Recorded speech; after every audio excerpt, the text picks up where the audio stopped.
আমাদের ইয়াং জেনারেশনদের জন্য এবং আমাদের ভাইদের জন্য যারা আমরা ধ্বংসের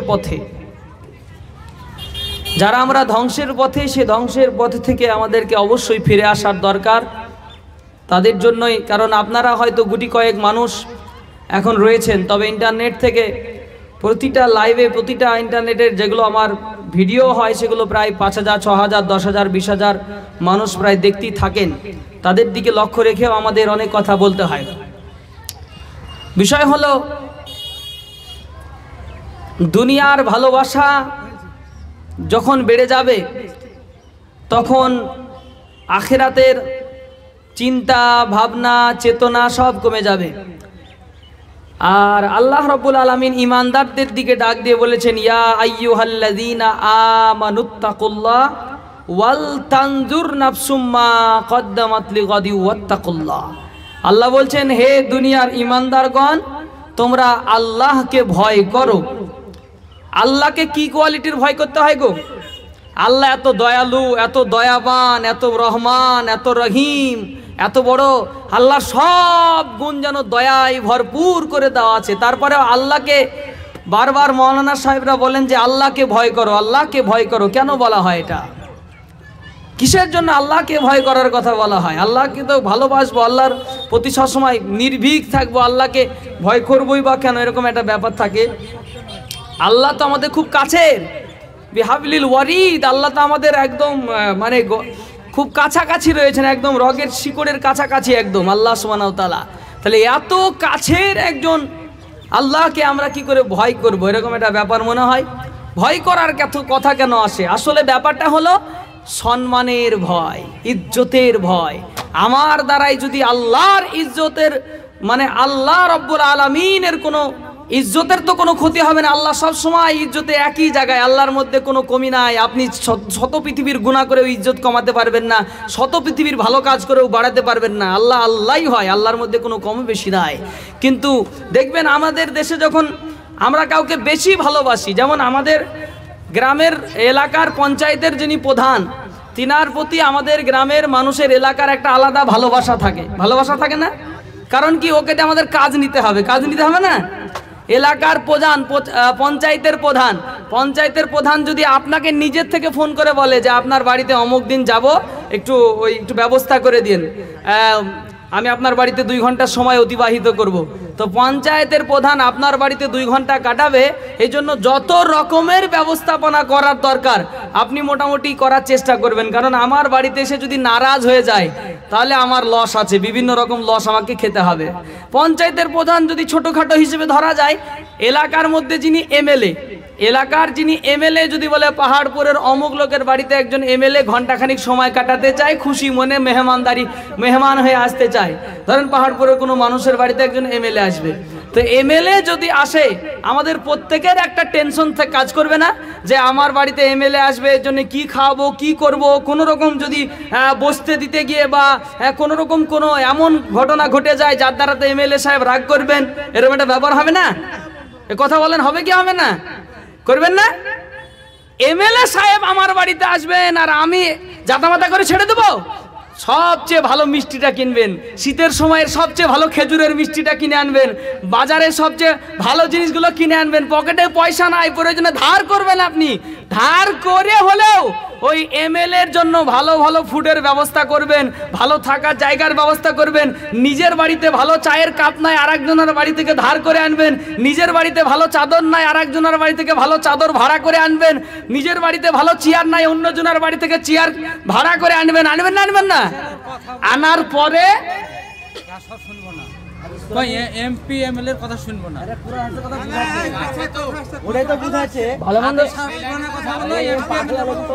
ভালো মন্দ বুঝেন কিছু?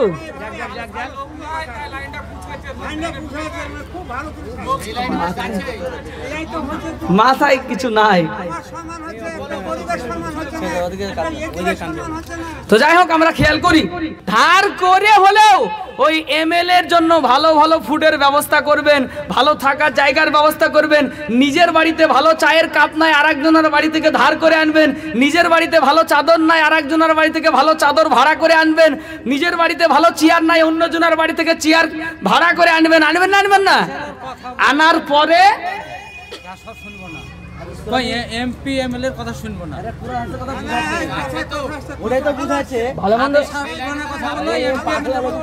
ভালো মন্দ বুঝেন কিছু?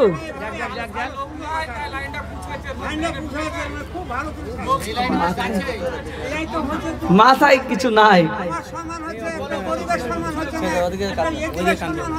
তো যাই হোক, আমরা খেয়াল করি না, না ঠিক আছে। তো আল্লাহ রাব্বুল আলামিনের ভয় আমি বলতে চাইছি, আল্লাহর ভয়টা কেমন হওয়া দরকার। এটা তো খারাপ কিছু নয়। তো আমরা যখন কোনো একজন এমএলএ এমপি আমাদের বাড়িতে আসবে, আমরা তার বিরাট শ্রদ্ধা সম্মান ইজ্জত আমরা তার করি। ঠিক ওটা কেন করি? যে আমাদের দ্বারাতে কোনো রকমের এমন ঘটনা না ঘটে যায় যে এমএলএ সাহেব রাগ করে যাক, নারাজ করুক, খারাপ হয়ে যাক, চাই না। কারণ আমার কোনো না কোনো উপকার আছে এতে, আছে না নাই? ঠিক একই এরকম ভাবে মহান আল্লাহর ভয়টা এরকমই করতে হবে। আমার এশার নামাজের ওয়াক্ত হয়ে গেছে, এশার নামাজের জন্য আল্লাহ কোরআনে বলে দিলেন নামাজটা তো নির্দিষ্ট সময় হবে। ইন্নাস সালাতা কানাত আলাল মুমিনিনা কিতাবাম মাওকুতা। প্রত্যেকটা ইমানদারের জন্য নামাজকে নির্ধারিত সময়ের মধ্যে আল্লাহ তাআলা ফরজ করে দিয়েছেন। যতক্ষণ ওয়াক্ত থাকে এইটাই হচ্ছে আপনার নির্ধারিত নামাজের ওয়াক্ত। এই নামাজের মধ্যে আল্লাহ রাব্বুল আলামিনের বান্দাকে একজন মসজিদের মধ্য থেকে, গ্রামের এলাকা থেকে একজন মুয়াজ্জিনকে ফিট করা হয়, হয় না? হয় না? একজন মুয়াজ্জিনকে ফিট করে বলা হয় আল্লাহু আকবার, আল্লাহু আকবার, এরকম করে আজান দেওয়া হয়। আল্লাহু আকবার বাংলা অর্থ হলো আল্লাহ সব চাইতে বড়, আল্লাহ ইজ দ্য বিগেস্ট। আল্লাহর ডাক পড়েছে। আল্লাহ বলছে বান্দারে, তোমার দেশের মেম্বার প্রধান যদি তোমারে ডাক দেয়, তার জন্য তুমি একদিন আগে থেকে রেডি হতে থাকো। আর আমি আল্লাহ তোমার মেম্বারের মতো নয়, তোমার দেশের প্রধানের মতো নয়, তোমার দেশের মুখ্যমন্ত্রীর মতো নয়, প্রধানমন্ত্রীর মতো নয়, সারা পৃথিবীর মন্ত্রীর মন্ত্রী, সারা পৃথিবীর বাদশার বাদশার বাদশাহ আমি আল্লাহ রব্বুল আলামিন যখন বলি আমার সঙ্গে আজকে ফজরের সময় দেখা করতে হবে, আমার সঙ্গে আজকে আসরের সময় দেখা করতে হবে। আসরের সময় আল্লাহর সঙ্গে দেখা করার সুযোগ আছে। কি সিস্টেমে? আল্লাহর নবী বিশ্ব নবী সাইয়্যিদুল মুরসালিন শফিউল মুজনিবিন রাহমাতাল লিল আলামিন নবী বলছেন, বান্দারে তোমাদের মধ্যে যখন কেউ মসজিদে গিয়ে কাতারে নামাজের জন্য দাঁড়ায় যায়, আস-সালাতু মি'রাজুল মুমিনিন, হাদিসের মধ্যে এসেছে প্রত্যেকটা ইমানদারের নামাজ আল্লাহর সঙ্গে মিটিং হয়ে যায়। বলেন সুবহানাল্লাহ। প্রতিটা নামাজ কি হয় বলেন? আল্লাহর সঙ্গে মিটিং হয়। নবীজি বলে গেছেন, তোমরা যদি আল্লাহর সঙ্গে দেখা করতে চাও, আল্লাহর ডাকে যদি সাড়া দিতে চাও, রেগুলার তোমাদেরকে আল্লাহ ডাক দিয়েছেন। আল্লাহ বলেছেন আমার সঙ্গে মিটিং করতে হবে, আমার সঙ্গে দেখা করতে হবে। তোমার দেশের এমপি, তোমার দেশের এমএলএর ডাক পড়লে যদি তুমি 3 দিন আগে থেকে প্রস্তুতি নাও, তোমার পাড়াতে যদি একজন বড় নেতা আসে, মুখ্যমন্ত্রী আসে, 4 দিন আগে থেকে প্যান্ডেল বানিয়ে রেডি করতে হবে। হবে না? হবে না? আজকে যেমন আমরা বক্তা এসেছি, আজকে বড় বড় বর্ধমান থেকে বক্তারা আসবেন, ওনাদের জন্য গত 2 দিন থেকে প্রস্তুতি চলছে না? শুধু প্যান্ডেল প্রস্তুতি 2 দিন লাগছে না? তো 2 দিন যদি আমাদের মতো সাধারণ মানুষের জন্য 2 দিন থেকে প্রস্তুতি চলে, ও বান্দা কেন বোঝো না? আখিরাতে কিয়ামতের দিনে তোমাকে একটা বড় লম্বা সময় কাটাতে হবে। একটা দিন হবে 50,000 বছরের দিন। ওই লম্বা সময়ে ভালো থাকার জন্য এখন থেকে কি তোমাকে প্রস্তুতি নিতে হবে না? আমার কথা বুঝতে পারছেন না? সামান্য একটা অনুষ্ঠান তোলার জন্য যদি এত বড় প্রস্তুতি হয়, কিয়ামতের দিনে সেই দিন তোমার ভালো থাকার জন্য কত বড় প্রস্তুতি লাগবে। আল্লাহ ডাক দিয়েছেন, আল্লাহর বান্দাকে বলছেন আল্লাহ যে আকিমুস সালাত, বান্দা তুমি নামাজ কায়েম করো। অর্থাৎ নামাজের জন্য অনুষ্ঠান করা হয়েছে। এই অনুষ্ঠানে আমি আল্লাহ বসে বসে দেখব তোমরা কারা আমার সঙ্গে মিটিং করতে আসছো। যারা আমার সঙ্গে মিটিং করবা তারাই আমার সঙ্গে ফিটিং হয়ে যাবা। যারা আল্লাহর সঙ্গে করবে মিটিং তারাই হবে পুরাপুরি ফিটিং। আর যারা আল্লাহর সঙ্গে মিটিং করে ফিটিং হয়ে যাবে, তারাই জান্নাতের জন্য সেটিং হয়ে যাবে। হবে না? হবে না? আর যদি আল্লাহর সঙ্গে তোমার মিটিং না থাকে, আল্লাহর সঙ্গে তোমার যদি ফিটিং না থাকে, জান্নাতের সঙ্গে তোমার কোনো সেটিং থাকবে না। এই জন্যই তো বিষয়টা বোঝানোর চেষ্টা করছিলাম। সামান্য পৃথিবীর একটু পদওয়ালা, একটু তার পদ বেড়ে গেছে, একটা বিশাল পদ পেয়েছে, এই পদের কারণে বান্দারে, ও দুনিয়ার মুসলমান শুনে নাও, সামান্য পদের কারণে তাকে আমরা এমন চোখে দেখি, অথচ মহান আল্লাহ রব্বুল আলামিন তার ডাকে আমরা সাড়া দিতে ভুলে যাই। কালকে যদি বড় একটা মিছিল হয়, ও মুসলমান জাতি বুকে হাত দিয়ে বলো, কালকে যদি একটা বড় মিছিল হয়, সেটা তৃণমূলের হোক, চাই সেটা কংগ্রেসের হোক, চাই সেটা সিপিএম এর হোক, যেখানকার মন সেখানকার হোক, কালকে যদি বড় একটা মিছিল হয়, সেই দলের যারা কর্মী হবে, সেই দলের যারা মহব্বতকারী হবে, সারাটা দিন তার পিছনে লাগিয়ে দেবে। আজান দেওয়ার সময় মুসলমানের কানে আজান ঢুকবে না। এই কথা বলতে গিয়ে যদি বড় কষ্ট লাগে, বড় খারাপ লাগে, নাথিং টু ডু, কিছু করার নাই। কারণ আল্লাহ রাব্বুল আলামিনের চাইতে বান্দার ভালোবাসা যদি বেশি হয়ে যায়, জান্নাত তোমার জন্য পরিষ্কার হারাম হয়ে যাবে। শুধু আল্লাহর ভালোবাসা তো দূরের কথা, আল্লাহর ভালোবাসা তো অনেক দূরের কথা। আমার নবী বিশ্ব নবী মুহাম্মদুর রাসূলুল্লাহ সাল্লাল্লাহু আলাইহি ওয়াসাল্লাম, এই নবীর ভালোবাসা যদি তোমার দিল থেকে একটু পরিমাণ আমার নবীকে যদি বড় নেতা না মনে করে, পৃথিবীর আর কাউকে যদি তুমি নেতা বলে মেনে নাও, সবচাইতে বড় আর একজনকে যদি মেনে নাও, আমার নবীর হাদিসটা শুনে নাও, লা ইউমিনু আহাদুকুম হাত্তা আকুনা আহাব্বা ইলাইহি মিন ওয়ালিদিহি ওয়া ওয়ালাদিহি ওয়ান নাসি আজমাইন। হাদিসের অনুবাদটা শুনলেই বুঝতে পারবেন, লা ইউমিনু আহাদুকুম, তোমার মতো পাড়পুরের মানুষ, তোমাদের মতো একজনও ইমানদার হতে পারবে না। ভারতবর্ষের একটা বান্দা ইমানদার হতে পারবে না, আফ্রিকার মানুষ একজন ইমানদার হতে পারবে না। যেই দেশে আমার নবীর জন্ম, ওই মক্কা মদিনার একজনও তোমরা ইমানদার হতে পারবে না। লা ইউমিনু আহাদুকুম, তোমাদের মধ্যে কেউ ইমানদার হতে পারবে না হাত্তা ইয়াকুনা হাব্বা ইলাইহি, যতক্ষণ পর্যন্ত আমি নবী তোমার মায়ের চাইতেও বেশি পছন্দের না হব, তোমার বাপের চাইতেও বেশি পছন্দের না হব, তোমার বিবি যার জন্য প্রতিদিন সুন্দরী বউয়ের জন্য তুমি সুন্দর সুন্দর খাবার নিয়ে আসো, ছেলের মহাব্বতে প্রতিদিন বাজার থেকে বিরিয়ানি কিনে আনো, আপেল বেদানা আঙ্গুর কিনে আনো, রমজান মাসে সুন্দর সুন্দর ফল সন্তানদের জন্য কিনে আনবা। আল্লাহ বলেন, বান্দারে এত ভালোবাসা তোমার সন্তানের প্রতি আছে, সন্তান যদি একবেলা না খেতে পায় বুকটা যেন ফেটে যায়, এমন ভালোবাসা যদি তোমার সন্তানের যে ভালোবাসা তোমার দিলের মধ্যে আছে, একজন বাপ হিসেবে তার সন্তানের ভালোবাসা বাপের দিলে যা আছে, একজন মা হিসেবে তার সন্তানের যা ভালোবাসা আছে, একজন সন্তান হিসেবে তার মায়ের প্রতি তার যত ভালোবাসা আছে, তার চাইতে শত শত কোটি গুণে যদি ভালোবাসা আমার রসুলের ওপরে না থাকে, তুমি পাক্কা ইমানদার বলে পরিচয় পাবে না। কথা বুঝতে পারছেন না? পাক্কা ইমানদারের পরিচয় পেতে গেলে অনেকগুলা গুণ লাগবে, অনেকগুলা গুণ লাগবে পাক্কা ইমানদারের পরিচয়।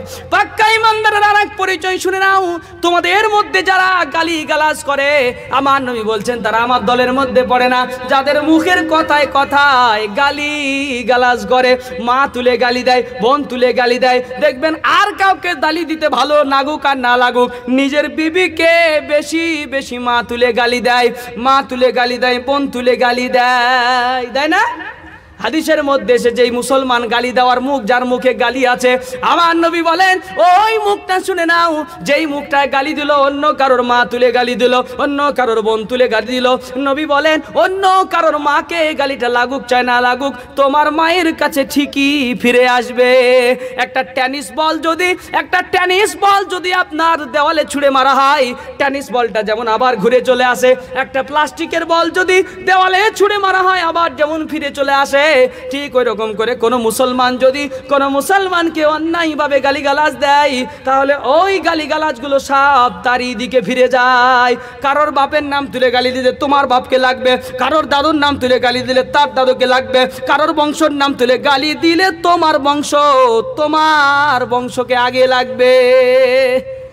আপনার মাকে গালি দিলে কেমন লাগে বলেন তো? আপনার বউয়ের মাকে গালি দেন আপনি? আপনার মাকে যখন পাড়ার লোকে পাল পাড়ায় ধরে গালি দেয়, তখন বলেন না মেরে মুখ ফাটিয়ে দেবো, তা বলেন না? সেদিন কেন বলেন? যে আমার মাকে গালি দিয়েছে সেদিন মেরে মুখ ফাটিয়ে দেবো তাই বলেন, আর যেদিন আপনার বিবিকে তার মা তুলে গালি দেন সেদিন তার কষ্ট লাগে না? এইটা আমাকে আপনাকে সবাইকে বুঝতে হবে। লাস্ট দুটো কথা বলে যাই। ইনকাম পৃথিবীর সবচেয়ে ইবাদতের মূল কারণ হলো ইনকাম। আমি বলছি পৃথিবীর ইবাদতের মধ্যে সবচেয়ে মূল কারণ কবুল হওয়ার জন্য 1 নম্বর লাইন হচ্ছে ইনকাম। ইনকাম সোর্স খারাপ তো ইবাদত খারাপ, পেট খারাপ তো ইবাদত খারাপ। পৃথিবীর কোনো মৌলভী সাহেবের দোয়াতে আপনার দোয়া কবুল হবে না। পেট খারাপ তো ইবাদত খারাপ, সোজা কথা। যার পেট পরিষ্কার তার ইবাদত পরিষ্কার, তার দোয়া পরিষ্কার। যার পেট পরিষ্কার নাই তার দোয়া পরিষ্কার নাই। পেট না পরিষ্কার হলে এখানটাও পরিষ্কার হবে না। পেট পরিষ্কার করতে শিখতে হবে। পেট পরিষ্কার করতে গিয়ে কি করেছে জানেন? একটু ভালো করে 2-4টে এবার বর্তমানের অবস্থার কথা বলি। আপনারা আমরা এখন আলহামদুলিল্লাহ ভালো আছি। টাকার অভাবে মারা যাওয়াটা অনেক ভালো। পয়সা ইনকাম করতে না পেরে ভিক্ষা করা পর্যন্ত লাস্ট জায়েজ আছে। কিন্তু আমাদের ঘরে এখন কি হয়েছে জানেন? 80 বছরের বুড়ো, 80 বছর 70 বছর 60 বছরের বুড়িরা এখন আবার ইন্টারনেটের ক্যামেরায় আসছে, দেখেছেন তো? এখন মোটামুটি যারা মোবাইল ব্যবহার করছেন তারা দেখতে পাচ্ছেন যে এখন আবার 80 বছরের বুড়ি সে আবার নাতনিকে নিয়ে মোবাইলে টিকটকে যোগ করছে, যোগ, যাতে যোগ করে কিছু টাকা ইনকাম করা যায়। ভাইরালও হচ্ছে। বুড়ো দাদু সাইকেল চালিয়ে যাচ্ছে, দাদু ভাই আমার মতো ট্যালেন্ট তোমাদের নাই, এরকম করে সুন্দর করে একদম ইন্টারনেটের ভিডিওতে এসে মোবাইলের মাধ্যমে ইনকাম করার চেষ্টা করছে। কিন্তু একবারও ভাবনা চিন্তা করেনি যে আমি যে লাইনটা ধরে ইনকাম করার পথ খুঁজে বের করেছি ওই পথটা হালাল না হারাম। কথা বলতে গেলে মনে হবে যেন মোবাইলের কথা বলছে, টিকটকের কথা বলছে। এটা আবার কোরআন হাদিসের কোথায় আছে? যদি জিজ্ঞেস করতে চান কোরআন হাদিসের কোথায় আছে, কোরআন তখন পরিষ্কার করে বলে দেবে, ওয়ামিনান নাসি মাইয়াশতারি লাহওয়াল হাদিস। সূরা লুকমান 6 নম্বর আয়াত। আমার আল্লাহ রাব্বুল আলামিন বলছেন একটা জামানা আসবে ওয়ামিনান নাস, মানুষের মধ্যে একটা দল বেরিয়ে আসবে, ওয়ামিনান নাসি মাইয়াশতারি, তারা পয়সা খরচ করে কিনবে লাহওয়াল হাদিস, একদম বেকার কথাবার্তাগুলো পয়সা খরচ করে কিনবে, বেকার ভিডিওগুলো পয়সা খরচ করে দেখবে, বেকার নোংরা জিনিসগুলো মুসলমান বসে বসে দেখবে। আর ওই বেঈমানের দলেরা, মুনাফিকের দলেরা বসে বসে টাকা কামাবে। সেই জামানাটাই চলে এসেছে। আপনি সারাদিন বসে বসে টিকটকের ভিডিওগুলো বসে দিন 200 টাকা করে দেখেন, আর ওই 200 টিকটকের ভিডিও পক্ষ থেকে যারা বানায় ওরা বসে বসে মজা মেরে টাকা নেয়। তাও আমাদের দেখতে ভালো লাগে। কে একটু ডান্স করে, কে একটু নোংরা গেম খেলে, কে পানিতে চাপাচাপি করে, নাচানাচি করে। পৃথিবীর সমস্ত নোংরা কাজ এখন মোবাইলের শর্ট ভিডিওতে দেখা যায়। ওইগুলো আমরা বসে বসে ঘন্টার পর ঘন্টা দেখি। আপনি দেখে মনে করছেন লাভবান হলেন না। অন্যায় যে করে আর অন্যায় যে সহে দুজনাই অপরাধী না? আপনি বসে বসে কোন মেয়েটা নাচছে এটা বাড়িতে বসে বসে দেখছেন, ওই দেখে যে সাপোর্টটা করছেন এর কারণে একজনের ইনকাম হচ্ছে। তো সে তো অন্যায় করছে, তারপরে আপনি আবার সাপোর্ট করে ডবল অন্যায় করছেন। এক বুড়ে দাদু একদম ভেঙেছে, একদম লুঙ্গি তুলে নেমে একদম ময়দানে ভালোভাবে কোনো না কোনো একটা ভিডিও বানাচ্ছে, আপনি ওটা দেখে হাসছেন, লাইক করছেন, যোগ করছেন, এতে ও ইনকাম করছে। ইনকাম শুধু গুনাহটা শুধু তার হচ্ছে না, গুনাহটার ভাগীদার কিন্তু আপনিও হচ্ছেন। আমরা মনে করি যে গুনাহ হয়তো শুধু হাতে হয় আর চোখে মুখে হয়। এখন বর্তমান গুনাহ ডিজিটাল ভাবে গুনাহ হয়, ডিজিটাল স্টাইলে গুনাহ। আপনি বুঝতেই পারছেন না যে আপনি গুনাহ করে ফেললেন তা। কারণ একটা দল আসবে ওয়ামিনান নাসি মাইয়াশতারি লাহওয়াল হাদিস, একটা জামানা আসবে মানুষ সেদিন বেহুদা কথাবার্তা, বেহুদা কাজকর্মের মধ্যে এই সমস্ত জিনিসগুলা করবে। 1 নাম্বার 2, আমাদেরকে এই ইনকাম থেকে সত্যি করে বলছি, আপনার সন্তান, আপনি নিজেও যদি ভালো হতে চান, একজন দিনদার সন্তান বানাতে চান, আমরা বাপেরা, আমরা মায়েরা নিয়ত করে ফেলেছি যে আমাদের সন্তান ভালো হোক চাই না হোক, প্রতিটা সন্তান বেশি বেশি করে এই জামানায় টাকা পয়সা ইনকাম করা শিখুক, বেশি বেশি করে টাকা পয়সা ইনকাম করা শিখুক। তাতে পদ্ধতি যাই হোক না কেন। সাপোর্ট করেছে কে সাপোর্ট করেছে? চায়ের দোকানে বসে বসে বুড়ে মানুষ কারা শফিক দেখে, চায়ের দোকানে বসে শফিকটা দেখে কারা? আপনার আমার মতন বুড়ে মানুষগুলা বসে বসে শফিক দেখছে। আর শফিককে কি শিখায় জানেন? শফিক বলে যে একটা ভাইরাল বিষয় আছে, এদের শেখানোর উদ্দেশ্যটা কি? শুধু উদ্দেশ্য হলো আজকে যে আমার বউ আছে কালকে আমার সে মা সাজবে। আপনি জানেন বউকে মা বলাটা কি ইসলামের বিধানে? দেখবেন নাটকের মধ্যে করছে না, কালকে আমার বউ ছিল, পরশুদিন আমার মা হয়েছে, তারপরের দিন আমার শাশুড়ি হয়েছে। ইসলামকে যা ইচ্ছা তাই নোংরা জায়গায় নিয়ে চলে যায়। আর শুধু তাই নয়, প্রতিটা ভিডিওর পিছনে একটাই কারণ, শুধু হচ্ছে প্রেমকে প্রমোট করা, সমাজে প্রেমকে তুলে ধরা, বাচ্চাদের মাঝে নোংরাকে তুলে ধরা। এটাই হচ্ছে আমাদের দেশের ওই বাচ্চা বাচ্চা ছেলেদের ভিডিওর কারণ। আপনার সামনে দাঁড়িয়ে দাঁড়িয়ে একটা বাচ্চা ছেলে ভিডিও বানাচ্ছে, তাদের ভিডিওর স্টাইলটা কি? আমি নিজে দেখা কথা বলছি, ওই মদের বোতলের মতো বোতল হাতে নিয়ে পানি ভরে ওরাও সেই ঢকঢক করে গিলছে। আর আপনার বিভিন্ন রকম মদ জাতীয় যে সমস্ত গানগুলো আছে ওই গানগুলোকে তার সঙ্গে ফিট করে দিয়ে ভিডিও বানিয়ে টিকটক ভিডিও ছাড়ছে। তাদের কি পরিস্থিতি? আপনি বাপ হিসেবে জাতির কলঙ্ক। কথা শুনতে ভালো লাগবে না, হয়তো ভালো লাগবে না, কিন্তু হারাম ইনকাম এটা। এই ইনকাম যে বাপ খাবে। আপনার বেটা যদি এইরকম পরিস্থিতিতে শফিকের মতো ভিডিও বানিয়ে অথবা কোনো নোংরা ভিডিও বানিয়ে ভাইরাল হয়ে আপনার হাতে 1 লক্ষ টাকা তুলে দেয়, একটা টাকাও খাওয়া যাবে জায়েজ হবে না, প্রত্যেকটা টাকা আপনার হারাম হবে।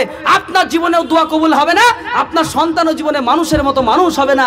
যদি পারেন আপনার মেয়েটাকে এখনই টেনে আনুন, আজকে আপনাকে টেনে নিয়ে চলে আসতে হবে, খবরদার ভিডিও বানাতে পারবি না। আরে টিকটকের নোংরা ভিডিও বানানো তো দূরের কথা, একজন সাবালিকা মেয়ের জন্য গজল গাওয়াও জায়েজ নাই।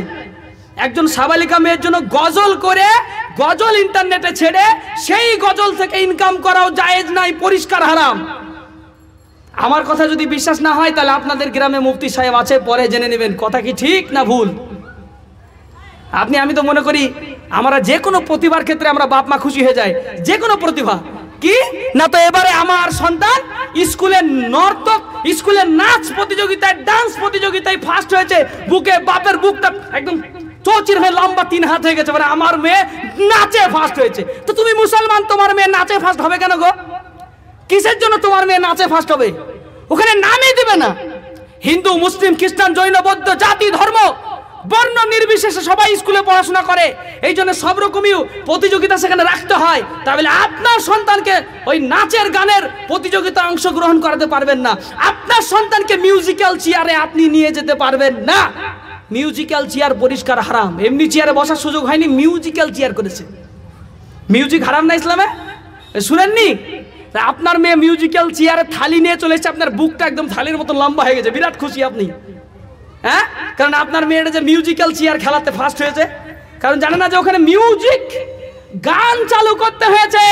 খেলাটা দিতে গিয়ে গান চালু করতে গিয়েছে। আপনার মাথা তো ঘেলু ফেলু কিচ্ছু নাই, আপনি তো সব বিশ্বাস করেন না। আপনি ভাববেন আমার থালি এসেছে, আমার টিফিন এসেছে, আমার বাটি এসেছে, এখন আমি কালকে থেকে ওই বাটিতে খাবো, সকালবেলায় কাজে যাবো, আমার মেয়ের টিফিন নিয়ে খাবার ঢুকিয়ে নিয়ে চলে যাব, খুব খুশির খবর না। ইসলাম ইসলামের মতো মানতে শিখবেন। আমি বলছি আপনার মেয়ের 10 টাকার ইনকামের একটা টিফিনে আপনি বড় লোক হয়ে যাবেন না, আপনি অভাবে হয়ে যাবেন না, আপনি গরিবও হয়ে যাবেন না, আপনি খেতে পাবেন না এমনও হবে না। এই জন্য বলবো মেয়েদের প্রত্যেকটা প্রতিভাকে কবুল করা যাবে না, ছেলেদের প্রত্যেকটা প্রতিভাকে কবুল করা যাবে না। অনেক সন্তান ভালো গান গাইতে পারে, তার জন্য প্রতিভা সম্পন্ন ট্যালেন্টেড বয় বলছে he is talented boy, he is a talented boy. সে একটা বিরাট প্রতিভা সম্পন্ন ছেলে, না তো কি ভালো গান গাইতে পারে, ভালো আশা ভোসলের গান গাইতে পারে, ভালো লতা মঙ্গেশকরের গান গাইতে পারে, ভালো মোহাম্মদ রফিকের গান গাইতে পারে, ভালো অরিজিৎ সিং এর গানটাকে নকল করে গাইতে পারে। এই জন্য ওর সন্তানটা নাকি প্রতিভা সম্পন্ন সন্তান। কিসের প্রতিভা গো তোমার ছেলের? কোরআন পড়া ছেলে নাই। আজকে যদি এখনই কোরআনের প্রতিযোগিতা করা হয় তাহলে পাহাড় উপরে আজকের এলাকায় পুরো গ্রামের মধ্যে 100 ছেলের মধ্যে 95টা সন্তান খুঁজে পাওয়া যাবে না যে কোরআনের প্রতিযোগিতায় অংশগ্রহণ করবে। পাওয়া যাবে খুঁজে? না, কোরআনের প্রতিযোগিতায় অংশগ্রহণ করার ছেলে খুঁজে পাওয়া যাবে না, কিন্তু হাফ প্যান্ট পরে দৌড়ানোর লাইনে বেশ খুঁজে পাওয়া যাবে। কোরআনের মধ্যে খুঁজে পাওয়া যাবে না, কিন্তু ওই গানের প্রতিযোগিতায় ঠিকই খুঁজে পাওয়া যাবে। কোরআনের প্রতিযোগিতার সময় খুঁজে পাওয়া যাবে না, কিন্তু পৃথিবীর নোংরা ওই সমস্ত কম্পিটিশনে খুঁজে পাওয়া যাবে। আমরা মনে করি এটা বিনোদন। আপনি অত সহজ করে নেন কিভাবে, অত সহজ করে লেন কিভাবে? ওটা আপনি যাকে তাকে বিনোদন বলে চালিয়ে দেবেন তা হবে? যেটা হারাম সেটা হারামই হয়, সেটা বিনোদনের মধ্যে নিয়ে গেলে হবে না। ইসলাম হালাল বিনোদন করতে শিখিয়েছে, ইসলামে হালাল বিনোদন আপনাকে করতে হবে। হালাল বিনোদনের বাইরে there is no chance about this, আপনার এখানে কোনো সুযোগ নাই। এই জন্য বলবো সন্তানদেরকে প্রতিভা সম্পূর্ণ বানান, সন্তান ভালো শিক্ষিত বানান, সন্তানদের বিজ্ঞানী এপিজে আব্দুল কালাম আজাদকে চিনান, মাওলানা আবুল কালাম আজাদকে চিনান, ইবনে সিনাকে চিনান। এখনো তোদের নাম জানেন না, ইবনে সিনাকে চিনতে শিখান। কাকে বলে ইবনে সিনা, কাকে বলে মাওলানা আবুল কালাম আজাদ, কাকে বলে এপিজে আব্দুল কালাম আজাদ, একটু চিনতে শিখান। দেখবেন সন্তানটা কোথায় গিয়ে দাঁড়ায়। তারাও তো দেশের জন্য অনেক কিছু করে গেছে, তারাও তো দেশের জন্য লড়াই করে গেছে। তারা আজকে চিরস্মরণীয় আছে ভালো কাজের জন্য, গান বাজনা নোংরামির জন্য নয়। এই জন্য আমাদের সন্তানদেরকে প্রতিভা সম্পূর্ণ বানাতে হবে ইসলামের জন্য, দিনের জন্য। দয়া করে মেহেরবানি করে আপনার সন্তান ইন্টারনেট থেকে ভিডিও করে ইনকাম করে আনুক, আর আপনি বসে বসে খাবেন, এমন বাপ সাজতে যেন না, নাহলে কিয়ামতের দিনে ধরা আপনাকে অবশ্যই অবশ্যই পড়তে হবে। এই জন্য আমাদের খুব খেয়াল রাখতে হবে যে আমরা যেন আমাদের সন্তানদের এমন ইনকামের প্রতি খেয়াল না রাখি যে ইনকাম করলে আমার ইবাদতও কবুল হবে না, আমার সন্তানের ইবাদতও কবুল হবে না। কথাটা খারাপ কিন্তু অত্যন্ত প্রয়োজনীয় কথা। ঘরে ঘরে ইউটিউবার তৈরি হয়েছে, ঘরে ঘরে ভিডিও ম্যান তৈরি হয়েছে, রাস্তাঘাটে চলতে ফিরতে উঠতে বসতে সব জায়গায় সেলফি, সব জায়গায় গান বাজনা, সব জায়গায় আপনার ফটো তুলাতুলি। না, আপনাকে আমাকে বন্ধ করতে হবে, আপনাকে আমাকে এই সমাজের পরিবর্তন করতে হবে, না হলে কিন্তু হবে না। নাম্বার আর দু একটি কথা বলে আমি ইতি করব। আব্বা জানেরা আমার, ভাই জানেরা আমার মেয়ে আজকের জালসাতে বা কালকের ঈদের দিনে যদি ঘোরার সময় দেখতে সবচেয়ে সুন্দরী প্রমাণিত করতে পারি আমি মা। অনেক মা আছে এমন করে সাজাবে, রাস্তায় ঘুরলে একটা ছেলে তোকে না দেখে যেতে পারবে না, এমন কোয়ালিটিতে সাজাবো আজকে। বুঝতে পারছেন না? আমাকে বুঝিয়ে বলেন যে আজকের জিলিপির দিনে জিলাপির দোকান আছে, ঝালবড়ার দোকান আছে, আপনার প্রয়োজন, আপনি ছেলে মানুষ, আপনি যাবেন ঝালবড়া কিনবেন, জিলিপি কিনবেন, আপনার মেয়ের জন্য পৌঁছে দিয়ে আসবেন। অনেক বাপ আবার এমনও আছে যদি বলা হয় যাও তো একটু বাজার করে আনো, বলে তোমরাই যাও, পয়সা দিচ্ছে, দেখো পকেট থেকে পয়সার জোর দেখে পকেট থেকে বের করে ওকে পাঠিয়ে দিয়েছেন। আপনি পাঠিয়েছেন তো খারাপ হবে না তো হবে কি? আপনার দায়িত্ব ছিল একজন ঘর থেকে বেরোবি না। আপনি যদি জাতির বাপ হন, আপনি যদি একজন মুসলমান সত্যি বাপ হন, পুরুষ যদি হন, তাহলে আপনি বলবেন একজনা ঘর থেকে বেরোবি না। একবারে যদি বেরিয়ে যেতে হয় পর্দার সহিত মাহফিলে গিয়ে বসবি, পর্দার সহিত বাড়ি চলে যাবি। মাঝখানে বাদাম লাগবে না ঝালবড়া লাগবে না জিলিপি লাগবে, this is my duty, this is my own responsibility, I will think that. আমি কি কিনবো না কিনবো সেটা আমার ব্যাপার। হয় না? এটা করা যায় না? করা যায় না? যায় না? আপনার ছেলের খেলনা লাগবে, আমি অস্বীকার করছি না, আপনার ছেলের খেলনা লাগবে, কি খেলনাটা আপনি কিনবেন। বাচ্চা ছেলে যেটা সাবালিকা নয়, সাবালক নয়, সাবালিকা মেয়ে নয়, সেটাকে আপনি নিয়ে যান, অসুবিধা নাই। বাচ্চা 5 বছর 6 বছরের ছেলে, তাকে নিয়ে গিয়ে আপনি খেলনা কিনান। কিন্তু যেই মেয়েটার বয়স 13+ হয়ে গেছে, 14+ হয়ে গেছে, আপনি তাকে পারবেন না। মোবাইলটা দেখি কত বাজে, ছেড়ে দিতে হবে, 5টা ছেড়ে দিবি। তাহলে আপনাকে এটা খেয়াল রাখতে হবে, শুধু ওয়াজ শোনা নয়, আমল করা অত্যন্ত জরুরি। ওয়াজ শোনাটা অত্যন্ত সহজ কাজ। ক্লাসে মাওলানা পড়াটা, ক্লাসে বসে বসে পড়াশোনা করা, ক্লাসে হাদিসগুলো শোনা অত্যন্ত সহজ কাজ, বইয়ে পড়া অত্যন্ত সহজ কাজ। কিন্তু বাস্তবে বাস্তবায়িত করা, বাস্তবায়ন করা অত্যন্ত কঠিন কাজ। একটা করে বাস্তবায়ন করতে হবে। কিন্তু যেটা আমরা পারবো সেটাও আমরা করি না। কারণ কি? আজকে মনে করি আমার পয়সা দিয়ে কিনে দেওয়া অত দামি পোশাকটা আমার মেয়েকে কিনে দিয়েছি, ওটা যদি মার্কেটে শো করতে না পারে, তাহলে আবার পয়সা দিয়ে ওই পোশাক কেনার মানেই বা কি হলো? হ্যাঁ, তাই না? পোশাক আপনি দেখাবেন, আপনার মেয়ে যখন সাবালিকা হবে নিয়াত করবেন আমার যত মেয়ের সৌন্দর্য আছে সব আমার জামাই দেখবে। কে দেখবে বলে? আমার মেয়ের যত সৌন্দর্য আছে সব আমার জামাই দেখবে। আমার জামাই দিনদার হবে, ইমানদার হবে, সেই জামাইকে আমার দিনদারিনী মেয়ে, পরহেজগারিনী আবিবা সালিহা মেয়ে আছে, এই মেয়েটাকে আমার জামাই দেখবে। পৃথিবীর আর কোনো মায়ের লালে দেখার জন্য আমার মেয়েকে আমি জন্ম দিইনি। এটা হচ্ছে বাপের কাজ। তুমি কিসের বাপ যে পৃথিবীর সবারই জন্য একবারে সরকারি, যেমন স্কুলের দেখবেন বাখানিওয়ালারা সরকারি কাকু হয় না, দেখবেন মাস্টার মশাইরাও কাকু বলছে, আবার দেখবেন ছাত্ররাও কাকু বলছে। আমরা যখন হাতিনগরে পড়তাম তখন হাতিনগরের একটা আইসক্রিমওয়ালা ছিল, আমরাও মামু বলতাম, আমাদের শিক্ষকরা মামু বলতো। ঠিক ওরকম আমাদের বাপের আছে, আমার জামাইয়ের জন্য ফ্রি, পাড়ার ছেলেপেলের জন্য ফ্রি আমার বিটি, তাই তো না? কি বলছে গো? সবারই জন্য সরকারি বিটি তৈরি করেছেন নাকি? আপনার দায়িত্ব আপনাকে পূরণ করতে হবে। আপনি বাপ, আমরা এতটুকু জানি না যে আমার মেয়ের বিয়ের দিনে কত যুবক আমার জামাই দেখা তো দূরের কথা, আমার জামাইয়ের বন্ধুরা আমার জামাইয়ের থেকে বেশি দেখে, কারণ খ্যাচখ্যাচ খ্যাচখ্যাচ খ্যাচখ্যাচ করে শুধু ছবি তুলতেই ব্যস্ত ছিল। সেদিন বিয়ের দিনে যেদিন মিষ্টি খাওয়াচ্ছিলেন, মুখে পান ঢুকিয়ে দিচ্ছিলেন, সেট টিফিন বানছিলেন, খেয়াল করেননি ওই সময় জামাইয়ের বন্ধুগুলা সব শুধু ছবি তুলছিল, এদিক থেকে ওদিক থেকে, এদিক থেকে ওদিক থেকে তুলছিল না ছবি। আপনি কি জানেন আজকের জামানার খবর, আজকের এই মোবাইলের খবর আপনি কি জানেন? আপনার মেয়েকে ন্যাকেট করে ছেড়ে দেবে, উলঙ্গ করে, কারণ আপনার জামাইয়ের বন্ধুদের ভালো বউ হয়নি। আপনার মেয়েটা দেখতে সুন্দরী ছিল, দেখে পছন্দ হয়েছে, রাতের বেলায় তখন সফটওয়্যারে মেয়েটাকে নিয়ে যাওয়ার পরে উলঙ্গ করে দেখছে, বলে স্বামীও যদি এরকম একটা পেতাম। আপনি জানেন না আপনার মেয়ের ইজ্জত নিয়ে ছিনিমিনি খেলা হচ্ছে, আর আপনি সেদিন দাঁড়িয়ে দাঁড়িয়ে ছবি তুলতে দিলেন। বিয়ের দিনে বড় করে একটা কম্পিউটার দোকানে যাবেন, যে লিখে রাখবেন no photo, no photo, no pick up, no picture, লিখে দেওয়ার পরে নো সেলফি, সব লিখে দেওয়ার পরে গোটা বাড়িতে বড় বড় করে কাগজ দিয়ে টাঙিয়ে দেবেন। একটা যদি ছবি উঠেছে আপনাদের কপালে কষ্ট আছে। বরযাত্রীদেরকে বলতে হবে দেখি আপনি কত। তাহলে আপনি সত্যিই যোগ্য বাপ, আপনি জামাইয়ের মান সম্মান রেখেছেন, আপনার মেয়ের ইজ্জত বজায় রেখেছেন। আর নাহলে আপনি নিজে আপনার জামাইয়ের বন্ধুদেরকে ছবি তুলতে দিয়ে আপনি নিজে ইজ্জত নষ্ট করেছেন। কেন করতে দেবেন? আপনার জামাইকে পয়সা খরচ করে আপনার মেয়েকে তুলে দিয়েছেন জামাইয়ের জন্য, আর কারোর জন্য নাই। খেয়াল রাখবেন এসব কথাগুলো, কাজে লাগবে, অত্যন্ত গুরুত্বপূর্ণ। আপনার মেয়ে যদি দিনদার হয় তাহলে আগামী দিন আপনার নাতিও দিনদার হচ্ছে। আপনার মেয়ে যদি দিনদার হয় আগামী দিন আপনার নাতনিও সেদিন দিনদার হচ্ছে। আপনার নাতিকে সেদিন আলেমে দিন বানাতে পারবেন। মাদ্রাসায় ভর্তি করা সহজ, কিন্তু বদমাস সন্তানকে কোনোদিন আলেম করা সম্ভব নয়। মাদ্রাসায় ভর্তি করা সহজ, কিন্তু যে বাপ নিজে দিন মানতে পারে না, মদ মাতালি করে বেড়ায়, সেই সন্তানকে আলেম করা অত্যন্ত কঠিন। মাদ্রাসায় ভর্তি করা সহজ, কিন্তু হাফেজ করা অত সহজ না। তার আগে মাকে ঠিক হতে হবে।